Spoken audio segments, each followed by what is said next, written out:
Welcome to Daily Steps from One Extraordinary Marriage, where we outline simple steps that you can take to have the ultimate marriage adventure. I'm Tony DeLorenzo, your co-host, along with my beautiful wife, Elisa. In today's show, we answer the question, how do we maintain our sex life in a small house with teenagers and a baby?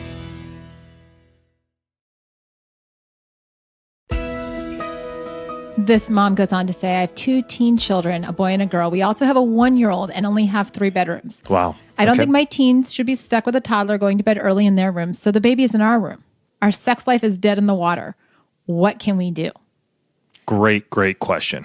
It is a great question because, there are lots of people in 3-bedroom houses and lots of people that have more than, 3 kids or more. And so you're figuring out, what does that look like? And, one of the most powerful things that a couple can do, not just for their sex life, but also for their marriage, is just start thinking outside the box.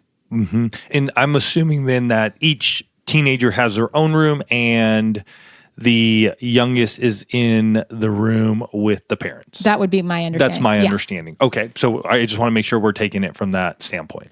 Right. And so, when you start to look outside the box, especially when it comes to your sex life, right? Nowhere is it written that a couple can only have sex at night in the dark in their bedroom, right? That it doesn't exist.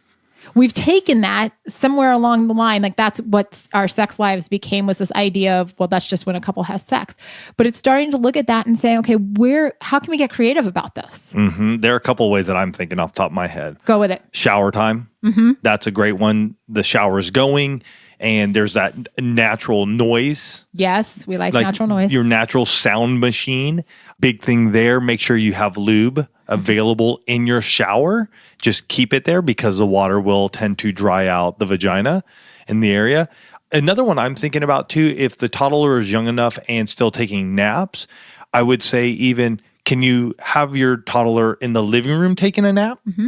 Maybe on a couch or wherever it may be, that they're protected and you have that time in your bedroom.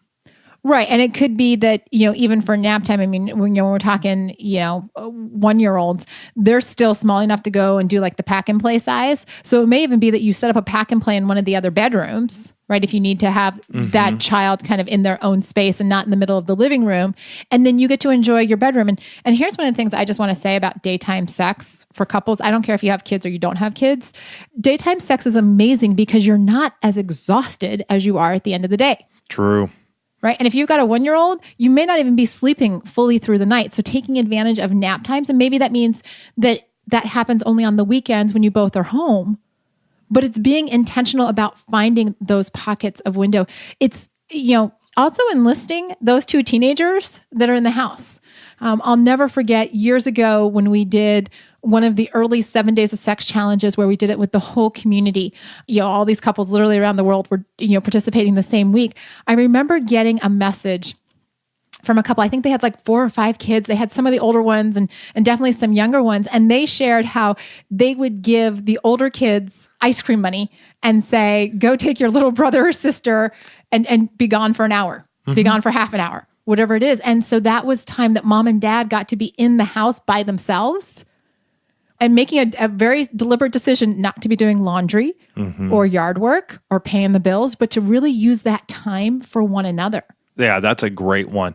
There's a number of different ways. And I think the biggest thing, though, that we have to think about here is how are we going to get out of our box of just having sex in our bedroom, in our bed? Because you may be in this season of life for a little while. So what is it you guys are going to do that's going to be your go-to during this time, or 2 or 3 different things that you're going to do to make sure that you guys are being sexually intimate in the position where you're at? Again, I think the shower hits the best because it's one that can happen during the day. There's water, you're awake, there's a lot going on, and being busy and having so much going on.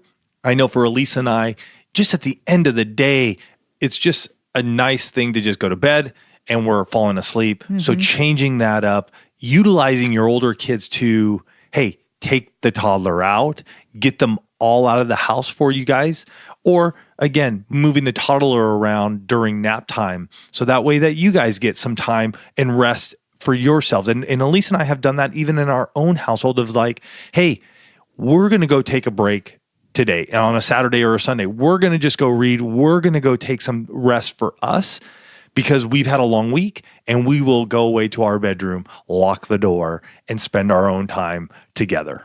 And I just want to say, instead of looking at it as our sex life is dead in the water and having that mindset that says we can't make this work, give yourselves permission to say, how can we get creative about the season that we're in? Mm-hmm. You're not always going to have a 1-year-old in the house. This is a season for you to get creative and figure out new ways to maintain, grow, and develop that connection between the two of you.